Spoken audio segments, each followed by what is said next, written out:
পুলিশদের ঘৃণা করবে সাধারণ মানুষ, বিবেক সম্পন্ন বুদ্ধিজীবীরাও।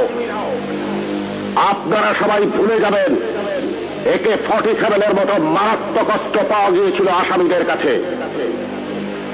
যদি জনগণের কাছে ধরা পড়ে ওই আসামিরা গণপিটুনিতে মারা যেত, আপনারাই বলতেন ভালো হয়েছে, পুলিশের কাছে গেলে ছাড়া পেয়ে যেত। একটা কথা মনে রাখবেন, পুলিশ কখনো আসামি ছাড়ে না।